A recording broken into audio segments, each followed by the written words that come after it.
Olá, amigos do nosso canal. Esse é mais um vídeo sobre místico sueco Emanuel Swedenborg, e a gente vai voltar a falar, vai continuar falando, né, sobre o sentido interno das escrituras. Agora a gente vai analisar outro trecho das escrituras, né?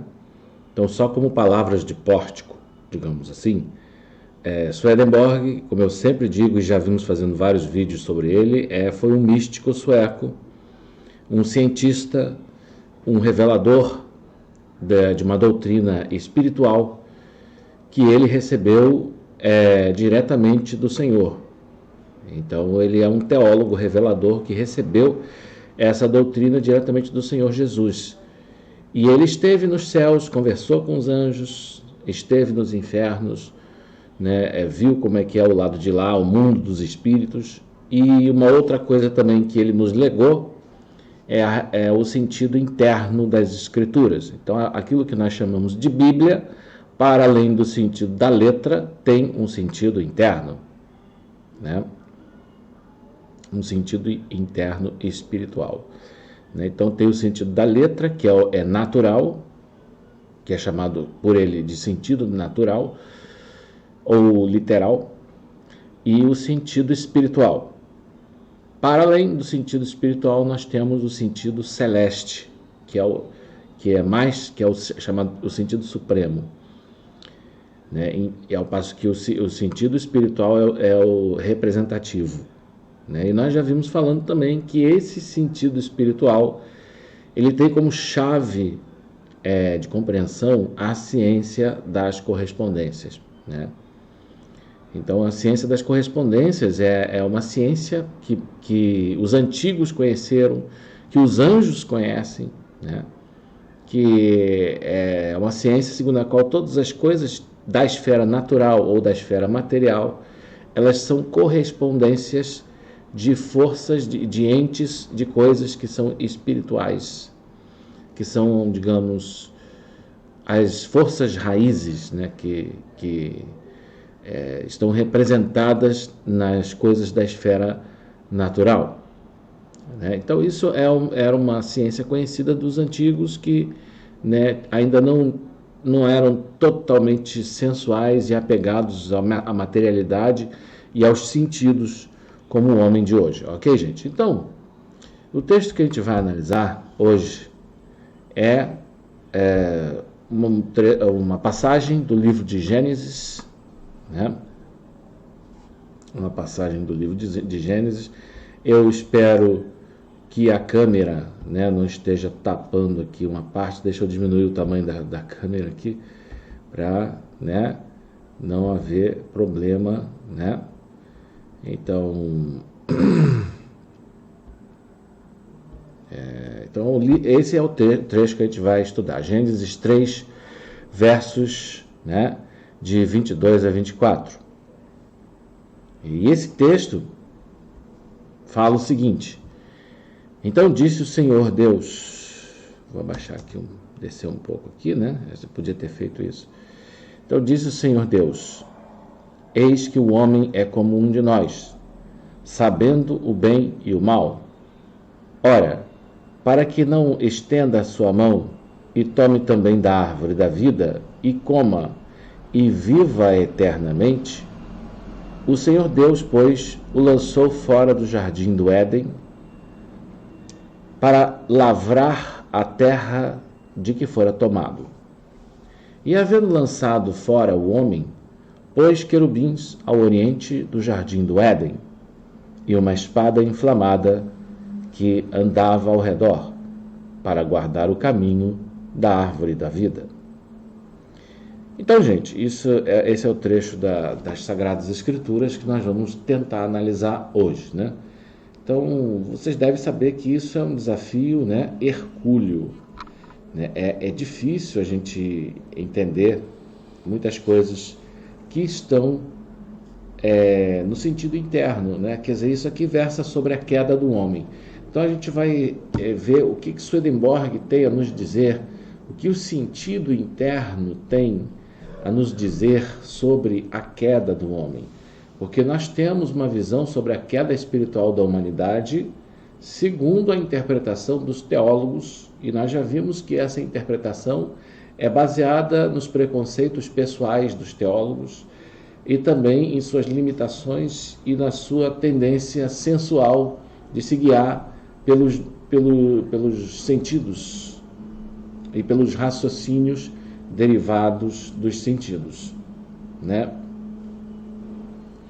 Então, a passagem da doutrina que eu encontrei sobre essa passagem encontra-se nos Arcanos Celestes, a obra de Swedenborg, na obra de Swedenborg, qualquer livro que ele escreveu, todos os parágrafos são enumerados, né? Então aqui nós temos os Arcanos Celestes 298, 305 e 306, né? Então vamos começar aqui, né, pelos Arcanos Celestes 298, que vão analisar esse verso 22, o verso 22 de Gênesis 3, né?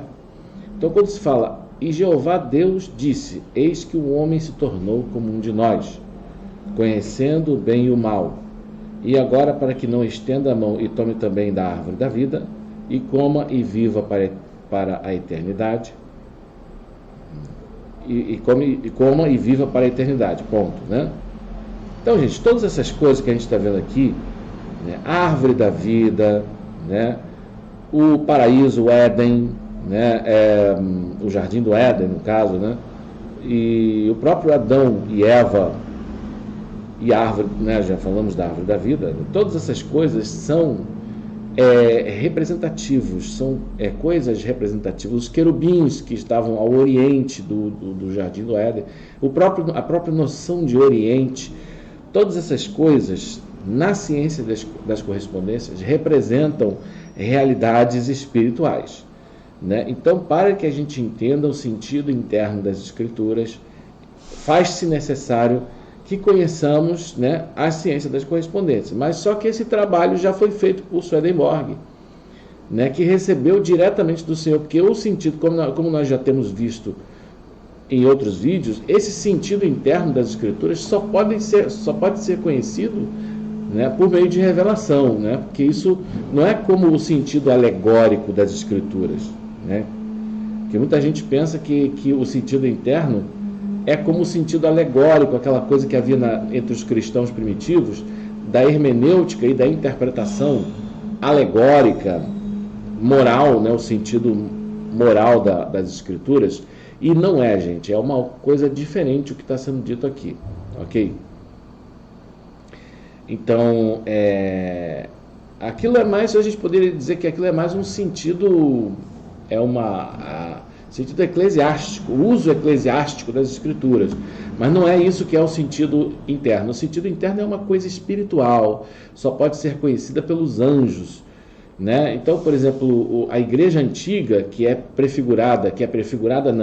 representada por Noé, eles conheciam a ciência das correspondências, né? Então é isso que a gente vai ver agora, né? Vamos dar uma olhada no que está... então, o Swedenborg, só para concluir o parênteses, né? Swedenborg, ele resgatou para a gente esse sentido interno, que é uma sabedoria que se perdeu, né? Vai ser, digamos, a grande revelação da nova igreja que está sendo instaurada sobre as terras, né? Então, aqui vamos ao texto. A razão, Jeová Deus, é mencionada pela primeira vez no singular. Gente, olha só, esse trecho aqui, de novo, outro parênteses, desculpe, tá?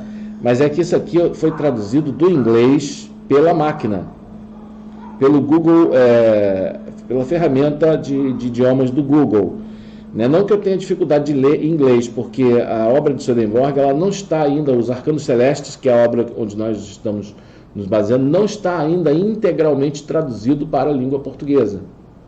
Então eu estou usando aqui a versão inglesa, e eu traduzi para vocês, para a gente não perder muito tempo, porque a gente acha que existe uma pressa de fazer esse vídeo, né? Então eu deixei do jeito que está a tradução feita pelo computador da web, tá, gente? Então, claro que tem uma série de coisas, né, que vocês vão achar meio sem sentido aqui no texto. Então a razão, no caso, né, o termo, né, Jeová Deus, que é o nome de Deus, o nome Jeová Deus, é mencionado pela primeira vez no singular. E depois no plural. É que Jeová Deus se entende, por Jeová Deus, né, se entende o Senhor e ao mesmo tempo o céu angélico. Então, esse nome é mencionado em seguida no plural, né, justamente porque ali também está incluído o céu angélico. Então, é dito assim: eis que o homem é como um de nós, né? Você vê que está no... Então disse o Senhor Deus, está no singular. Depois, eis que o homem é como um de nós, né? Quer dizer, aí depois é dito no plural. Isso está... o que está sendo incluso aí é o mundo, é o céu angélico, os anjos. Seria mais ou menos como se fosse um conselho celeste, né? Então, mas o que vem a ser o homem conhecendo o bem e o mal? Significa que ele se tornou celeste, né? Porque a igreja, a gente tem que entender o seguinte: Adão e Eva, no caso Adão, não é um homem só, era uma raça que existiu no nosso planeta. Foram os primeiros homens que haviam no nosso planeta e eles eram celestes. Aí eu tenho que explicar isso, né? É que a mente humana, ela tem 3 graus, né? O grau natural, o espiritual e o celeste, né? Então, o homem natural é aquele que só enxerga o agora, né? O mundo sensível, o mundo material, a vida corpórea. Ele é apegado à vida corpórea e para ele só serve o que é percebido pelos sentidos. Diferentemente do homem espiritual, né? Que ele é movido pelo amor e consegue se elevar acima dos sentidos, do sensual, né?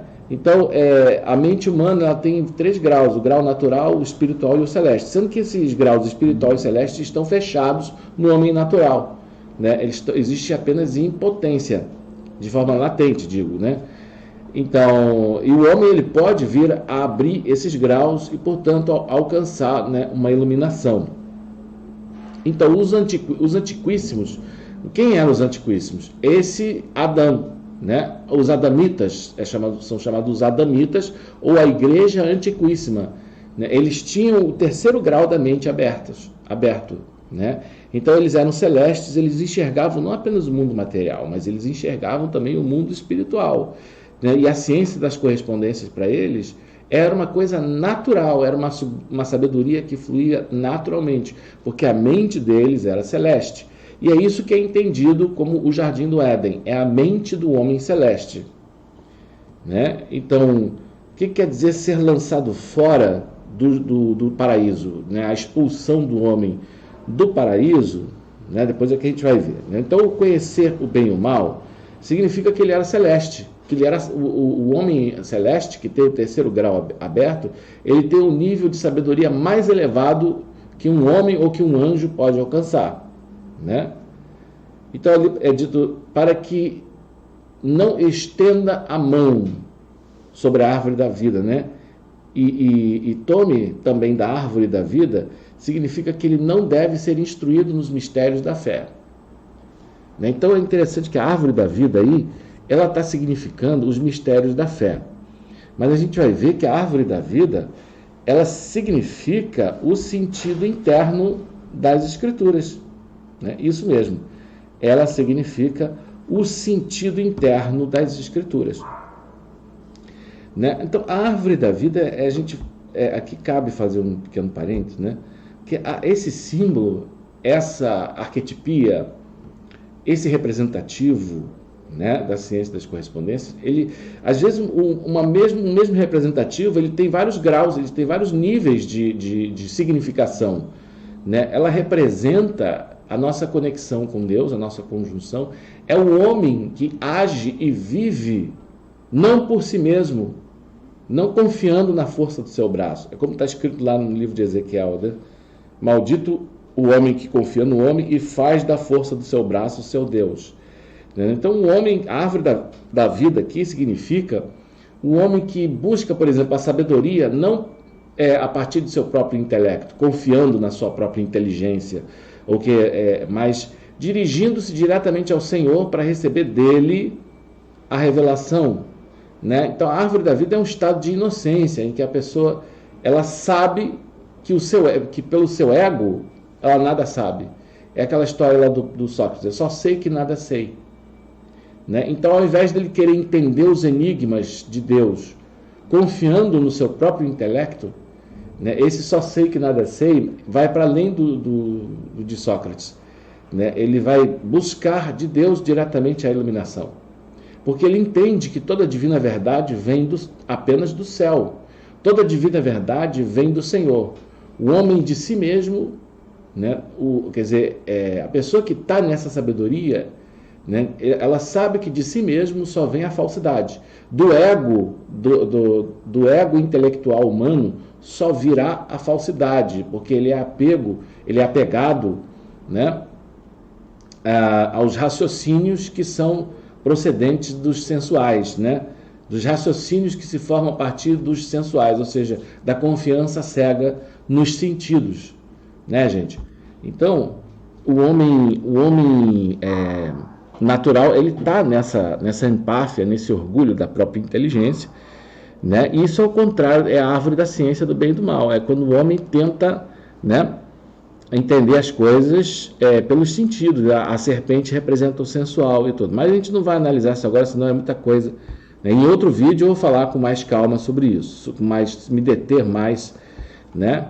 Mas então, a árvore da vida, ela representa isso, é quando a gente busca o sustento, é quando a gente busca a luz, quando a gente busca, né, a instrução, não confiando em si mesmo, mas se dirigindo diretamente ao Senhor e se conectando, se conjuntando a Ele.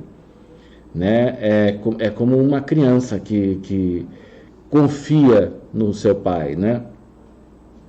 Então, isso é a árvore da vida. Mas aqui, a árvore da vida significa ser instruído nos mistérios da fé, ou seja, no sentido interno, que a gente vai ver que, em última instância, essa árvore da vida significa o sentido interno da palavra. Né? E por que o acesso à árvore da vida foi negado? Porque o homem natural, ele se tornou a vontade do homem, no caso não é o homem natural, mas essa igreja celeste, essa igreja antiquíssima, os adamitas, eles no princípio eles eram inocentes, eles eram uma igreja perfeita, assim, tinham um grau, viviam em comunhão ativa com o universo, com a natureza, com o céu angélico, com Deus, com o próximo. Não havia nenhum conflito, mas com o tempo, o que aconteceu com essa igreja? Ela foi caindo, ela foi entrando em decadência. Aqui a gente vai saber a verdade sobre a queda do homem. Né? Essa igreja ela foi decaindo de nível, de grau, né? Ela foi decaindo de nível espiritual e moral, né? Então, mas o que fez essa queda? A serpente, ou seja, os sentidos. Então, enquanto que os adamitas, né, que Adão, que representa essa igreja antiquíssima, permaneceu, né, voltado para as coisas interiores, espirituais e celestes, ele estava bem, mas num dado momento, houve uma geração dentro daquela igreja que começou a se ligar nas coisas dos sentidos, na serpente, né, e começou a ver a tentação de conhecer as coisas não pelo amor, não pela revelação, pela iluminação, pela árvore da vida, mas pelos sentidos e pelos raciocínios, né? Que são a árvore da ciência do bem e do mal. Então, aí que a igreja adamita começou a cair, né? Foi aí que ela começou a ser devastada.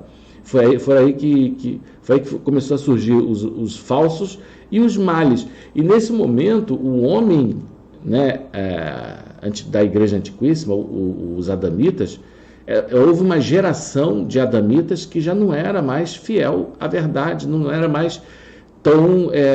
eles, no final, eles se tornaram homens perversos, malvados, né? Então, o que acontece? Esse sentido interno foi fechado para eles, né? Quer dizer, o homem da igreja, mas apesar que isso está falando da igreja atual, né? Está falando da árvore da vida, quer dizer, o sentido interno foi negado à igreja atual, que a igreja antiga possuía, os celestes, os antiquíssimos também. Isso foi negado ao homem de hoje, porque o homem de hoje, né, ele é tão guiado pelo seu ego narcísico, seu ego intelectual narcísico, que ele ia pegar esse sentido interno e ia começar a profanar, misturar com coisas que são mundanas, ia começar a, né, querer modificar as coisas, porque o homem natural, o homem que que a gente vai ver que a gente de natural desceu ainda mais, né, no nível sensual e corporal. Então esse homem ele ia profanar essas verdades, falsificar essas verdades, e essas verdades são meios de salvação. Elas não podem ser falsificadas, né? Porque aí nenhum ser humano poderia ser redimido e salvo se essas verdades forem profanadas, ou seja, misturadas com coisas que são falsidades dos preconceitos humanos e do intelecto humano, das ilusões do ego narcísico intelectual humano, né? Então essas coisas, então por isso que o sentido interno foi afastado, né, do homem de hoje, mas agora está sendo aberto, porque agora é permitido que se entre nos arcanos da fé, mas até então, né, negar o acesso à árvore da vida, ou seja, ao sentido interno das escrituras, foi uma forma de proteção, né, para a própria, foi égide de Deus em favor da humanidade, né, para evitar então esse homem primitivo, ele era conhecedor do bem e do mal, ou seja, ele era celeste, ele tinha o terceiro grau da mente aberto, ele via todas as realidades, via com profundidade as coisas, ele tinha a inteligência de um anjo, né? Por isso que ele era conhecedor do bem e do mal, né? E porque ele era sábio e inteligente, né? Porque quando você é celeste, você tem toda a sabedoria e toda a inteligência na plenitude, né? Então então o acesso da árvore da vida foi negado para que ele não estendesse a mão e tomasse da árvore da vida, né? Então durante muito tempo a igreja não pôde, o homem da igreja cristã não pôde ser mais, né, introduzido nos arcanos da fé, ou seja, no sentido interno, né? Então aqui os arcanos celestes 305 continua. Portanto, Jeová Deus enviou do jardim do Éden, ou seja, expulsou do jardim do Éden para cultivar o solo de onde foi tirado, a terra, né, de onde foi tirado. Ser expulso do jardim do Éden é ser privado de toda inteligência e sabedoria. E plantar a terra, cultivar a terra de onde foi tirado, quer dizer, plantar o solo onde foi tirado, é tornar-se corpóreo, né? Então a expulsão, né, do jardim do Éden quer dizer que ele foi privado de toda a inteligência e sabedoria, porque o jardim do Éden ele representa a mente do homem celeste, né, que é um paraíso, porque o homem celeste ele está em comunhão ativa com Deus e com os anjos, com todo o universo, com a natureza, com tudo. Ele é um com a plantinha, um com a cachoeira, ele era um com a árvore. Um modo de dizer, né, ele estava em comunhão com todo o universo. Ele vivia pelo amor e tinha sua mente iluminada, né? Era uma mente iluminada, então ele via as coisas com a clareza de um cristal, né? Então a mente do homem celeste é comparada ao jardim, a um paraíso, o jardim do Éden, né? E ele foi expulso. Isso quer dizer que a humanidade começou a decair desse nível, os graus internos da mente celeste e espiritual foram sendo fechados gradativamente, né? E quando se diz assim que o homem foi colocado para cultivar a terra aí representa o que é a parte mais densa, quer dizer, a humanidade foi descendo do nível celeste para o nível espiritual, do nível espiritual para o nível natural, do nível natural para o nível sensual e do nível sensual para o nível corpóreo, né? Quer dizer, a humanidade se tornou apegada à materialidade de uma tal maneira que simplesmente não tem como, né? Quer dizer, ele perdeu completamente a sabedoria, né? Porque não é mais celeste, e ficou apegado ao que é mais denso, que aqui está sendo representado pelo solo, pela terra, né? Cultivar a terra, ou seja, tornou-se corpóreo, já não era mais celeste, tornou-se menos do que natural, tornou-se sensual e, por último, corpóreo, como era, né? Como é o homem antes de ser regenerado, né? Então, ser expulso do Éden é ser privado de toda inteligência e sabedoria. E isso é evidente a partir do significado de um jardim e do Éden, como foi explicado, né? Quer dizer, a inteligência e a mente do homem celeste. Porque um jardim significa inteligência e entendimento da verdade, né? E Éden, sendo significativo do amor, significa a sabedoria ou a vontade do bem, né? Quer dizer, então o jardim é, né, a inteligência e o entendimento da verdade. E o Éden aí, né, olha que coisa interessante, Éden representa a vontade, né, a vontade procedente do bem, né? Quer dizer, eram pessoas boas, era um homem perfeito moralmente, espiritualmente. Ele tinha amor, né? Que até o solo de onde ele foi tirado significa tornar-se corpóreo, quer dizer, cultivar o solo. Ele saiu desse estado celeste e foi decaindo para o estado, até chegar ao estado natural e depois sensual e celeste. Isso foi a queda do homem, foi uma queda em sabedoria e foi uma queda em amor, né? No bem, né? Na vida, no bem da vida. E, sobretudo, foi uma queda de caridade, quer dizer, ele perdeu a fé e perdeu a caridade, né? Então, é nesse sentido que... E por isso perdeu, né, toda a sabedoria, né, em que ele estava, aquele estado perfeito em que os adamitas estavam. Os próprios adamitas foram os primeiros a decair, mas essa queda ela vem acontecendo através dos séculos e dos milênios, até que a gente chegou a esse nível em que nós chegamos, né? Então, avançando aqui, Arcanos Celestes 306 já explica o verso 24 dessa passagem, né, de Gênesis. Então, e Deus expulsou o homem, ele expulsou o homem e fez habitar desde o Oriente até o Jardim do Éden, né, querubins. Fez querubins habitarem desde o Oriente até o Jardim do Éden. E a chama de uma espada virou-se para guardar o caminho da árvore da vida. Expulsar o homem é privá-lo inteiramente de toda a verdade do bem e do entendimento da verdade, né, como já vimos. De modo que ele é separado deles e não é mais homem, né, porque a forma humana ela vai se perdendo também. Quer dizer, cada vez mais o homem vai se desfigurando, vai perdendo a sua imagem e semelhança de Deus e vai se tornando mais parecido com os animais, até que chega ao ponto que nem os animais ele se parece mais, né?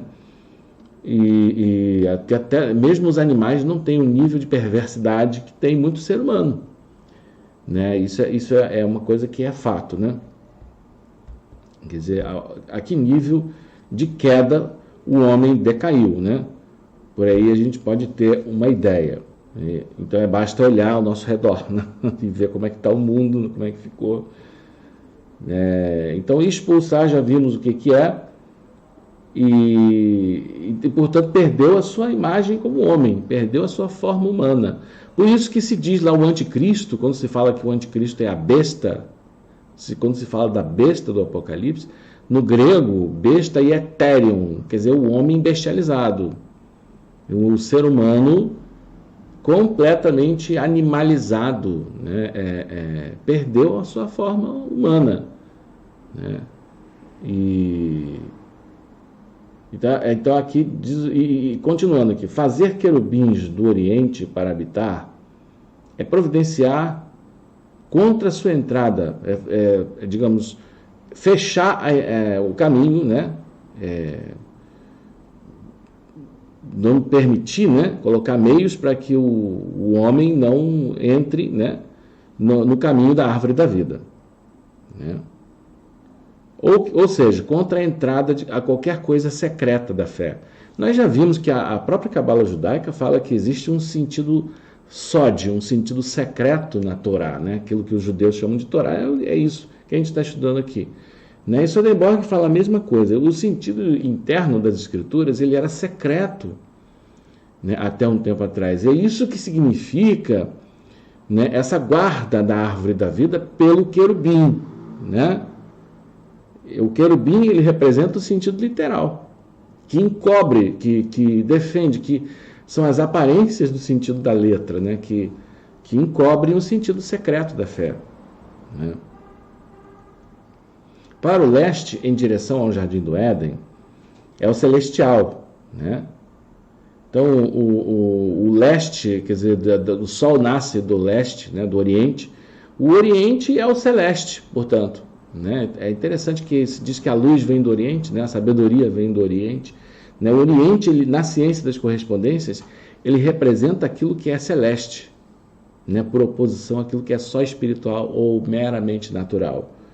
Então, cada uma desses níveis de realidade, ou desses níveis da mente, né? Porque o nosso mundo também, existem, quer dizer, a realidade ela tem três mundos, né? Nós vivemos no mundo natural, mas para além do mundo natural tem o mundo espiritual, e para além do mundo espiritual existe o céu celeste, né? E os céus, né? Os paraísos, o céu angélico, ele tem três reinos. Ele tem o reino espiritual e o reino celeste. O reino espiritual tem o céu natural, né? Natural espiritual, e o céu espiritual propriamente.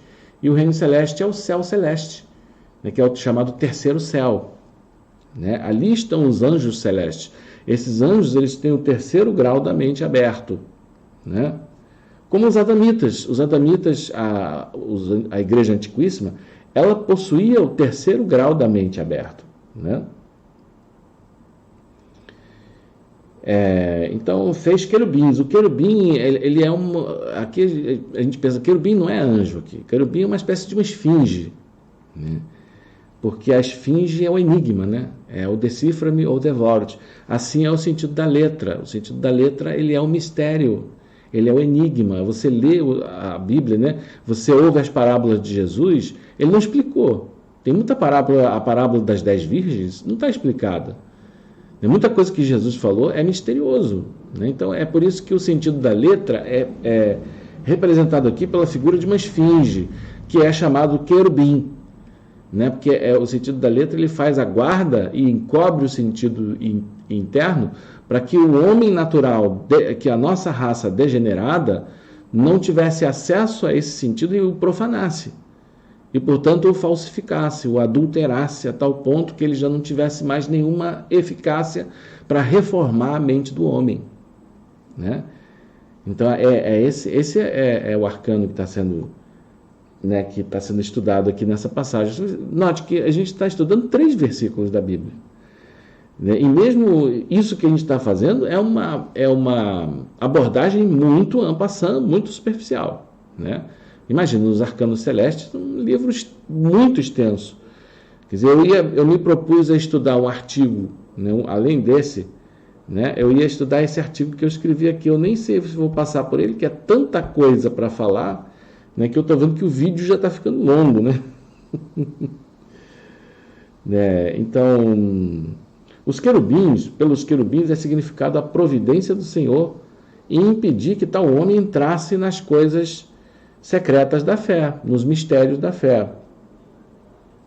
Pela chama de uma espada girando em si é significado o amor próprio. O amor próprio, né? Quer dizer, o ego humano, né? O próprio é uma palavra que significa ego. É que Swedenborg escreveu em latim, né? Toda a doutrina de Swedenborg está em latim, né? Então, próprio é uma palavra que você pode traduzir por amor próprio, por ego, ou ego ou personalidade, né?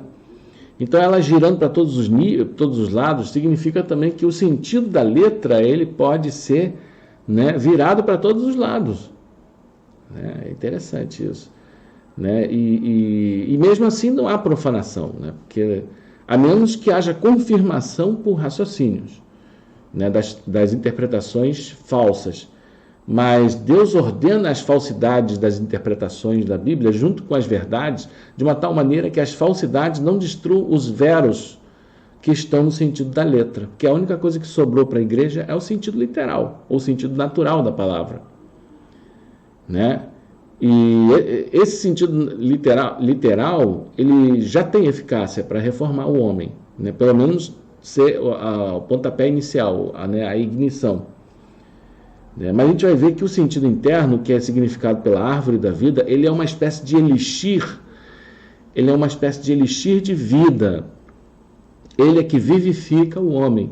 Então, se a igreja ficar só no sentido da letra, no sentido literal, né, a gente vai ver que esse sentido literal pode se tornar até um veneno, porque das aparências do sentido literal, do sentido natural, muitas heresias devastadoras foram criadas, foram elaboradas pela mente do homem natural, né, e pelas falácias, né, da mente do homem natural, ou pelos raciocínios derivados dos sensuais, né? Então, o querubim aqui, ele significa, né, a providência do Senhor e impedir, quer dizer, o Senhor impedindo que esse sentido interno fosse revelado, né? Mas aqui, eu já vou logo dizendo, é o sentido da letra, é o sentido natural, né? Porque a providência para que o acesso a essas verdades fosse negado ao homem é as aparências, né, do sentido da letra. Porque às vezes você lê as escrituras no sentido natural, você não vê nada na letra que realmente indique que há algo além do que está sendo dito ali, né, das aparências que estão ali. Então, a espada nós já vimos virando para um lado para o outro, quer dizer, o amor próprio, com seus desejos insanos e consequentes persuasões, quer dizer, os raciocínios loucos do homem natural. Como nós já vimos, o homem natural não entende as coisas espirituais porque lhe parecem loucura. Porque as coisas espirituais só podem ser discernidas espiritualmente, né? Então, que eles são de tal forma que eles realmente desejam entrar, mas para falsificar, para adulterar. Entendeu? A igreja, os teólogos, os doutores da igreja, os intérpretes hermeneutas das Sagradas Escrituras, no decorrer dos milênios da história do cristianismo, eles interpretaram a Bíblia ao bel prazer e misturaram até mesmo as verdades que estão no sentido da letra com todas as falsidades de suas mentes, de seus intelectos, né? De seu orgulho intelectual, de seu ego narcísico intelectual. Né? Em vez de eles se dirigirem diretamente ao Senhor para receber a iluminação, que é a árvore da vida, né? Eles preferiram confiar em si mesmo, né? E investigar as coisas confiando na própria inteligência. Essa é a ciência do bem e do mal. Confiando nos sentidos, confiando nos raciocínios derivados dos sentidos, que é a árvore da ciência. Né? Então isso fez com que as verdades que estão na palavra fossem adulteradas e quase que as verdades, os veros nus, né, os veros que estão ali no sentido da letra, fossem também destruídos. Imagine se eles tivessem acesso ao sentido interno, o que não teriam feito. Então é por isso que o acesso ao sentido interno das Escrituras foi negado ao homem de hoje durante muito tempo. Não ao homem de hoje, mas ao homem da igreja durante muito tempo. Mas ao homem de hoje, né, é franqueado o acesso a esses mistérios. Quer dizer, o homem de hoje ele pode ser iniciado, né, nos arcanos da fé. Agora é permitido, né, que o homem seja introduzido nesses arcanos da fé. Né? Porque nós chegamos num ponto em que a humanidade já está preparada para isso. E aí as razões para isso, né, é porque, né, só lendo o livro do Juízo Final, escrito por Swedenborg também. Né? Então, vamos ver se a gente tenta... São as persuasões. Então, as persuasões, são a espada indo de um lado para o outro, são as interpretações de acordo com esse ego. Né? E o homem natural, ele está sempre tentando levar as coisas, levar o que é elevado, né, para as coisas corpóreas e terrenas. Né? Então, o caminho para a árvore da vida, isto é, ele foi fechado para impedir a profanação das coisas que são sagradas. Ok, gente? Né? Então, eu acho que é basicamente isso. Eu tentei explicar de uma forma melhor que eu pude, né? Não sei se vale a pena a gente dar uma olhada nesse artigo que eu escrevi. Eu acho que não. Acaba que tudo que eu falei aqui, já que está escrito aqui, de uma certa forma já foi visto, né, por nós agora. Né? Então, só um trecho aqui. Esta guarda, por parte do sentido da letra da palavra, é representada nela pelos querubins. que após Adão e Eva terem sido expulsos do Éden, foram postos à entrada deste, ou seja, do Jardim do Éden, do lado do Oriente, juntamente com a chama da espada, que gira de um lado do outro para guardar o caminho da árvore da vida.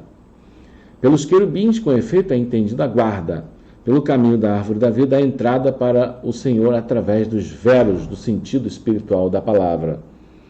Pela chama da espada que gira o divino vero nos últimos, o qual é como a palavra no sentido literal. E que os últimos aqui é o sentido da letra, né? O sentido natural, né? E que pode ser virado para vários lados, isto é, pode ser explicado conforme é tomado. Os querubins de ouro colocados entre as duas extremidades do propiciatório, que estava sobre a Arca da Aliança no tabernáculo, Êxodo 25, 18 a 21, também significava a mesma coisa, os querubins na Arca da Aliança, que são esfinges. Eles representam o sentido natural, o sentido externo. Faltou colocar isso, né? Que o sentido natural é chamado sentido externo, enquanto que o sentido espiritual é chamado sentido interno, tá? A arca representava a palavra e os querubins a guarda. É, entretanto, importante que se recorde que o Senhor fala no sentido natural, pois ele só fala com o homem no plano do divino vero, o qual se apresenta no sentido da letra. A palavra, neste sentido, é a palavra mesma, pois os celestes e os espirituais da palavra estão juntos nele, conquanto o homem natural não os possa discernir, mas sim aqueles que se dirigem ao Senhor e são obedientes à verdade. Né? Quer dizer, vão pelo caminho da árvore da vida, né? Que se dirigir ao Senhor para buscar dele a verdade é a árvore da vida. E é por isso que o Senhor falou com Moisés entre os querubins da arca, isto é, no sentido natural. Todavia, a palavra é como um jardim, o qual pode ser chamado de paraíso celeste. É interessante que a Cabala chama a Torá de Pardes, né? Quer dizer, jardim, onde há todo gênero de coisas deliciosas e saborosas. Deliciosas em razão dos frutos e saborosas em razão das flores. Mas é o sentido interno da palavra, é o sentido interno e espiritual da palavra, a árvore da vida deste paraíso.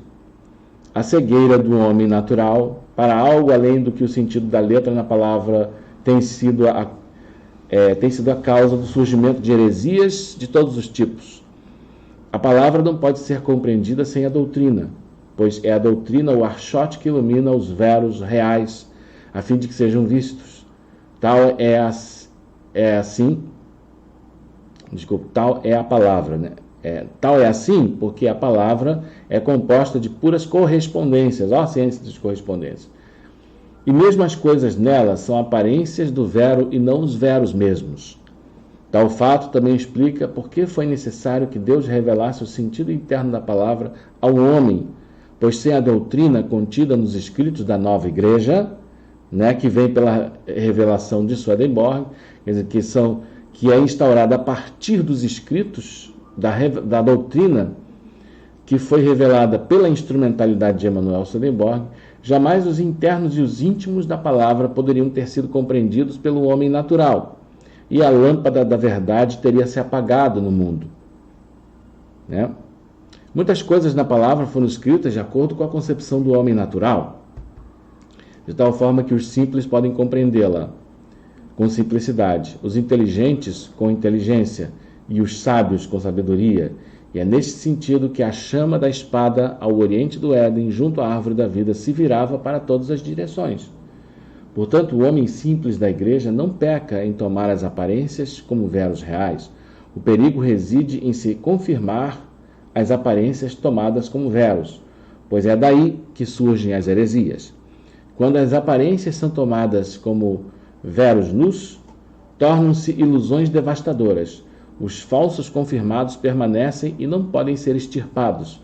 Por conseguinte, que Deus nos livre de nos confirmarmos nos falsos. Ao Senhor toda a glória. Né? Então, esse aqui é um texto que foi escrito por mim. Bom, eu espero que tenham gostado, gente. Então, essa foi mais um vídeo, esse foi mais uma explanação longa acerca de Swedenborg e do sentido interno das Escrituras. Né? Se você quer que eu faça mais vídeos como esse, né, dá o joinha, e faça o seu comentário, né? E se você quiser que eu sugerir uma passagem específica da Bíblia para que eu mostre o sentido interno, coloca aí nos comentários. Ok, gente? A gente pode ser uma ideia para eu fazer um vídeo no futuro. Ok? Então até a próxima, se Deus assim o permitir. Até mais.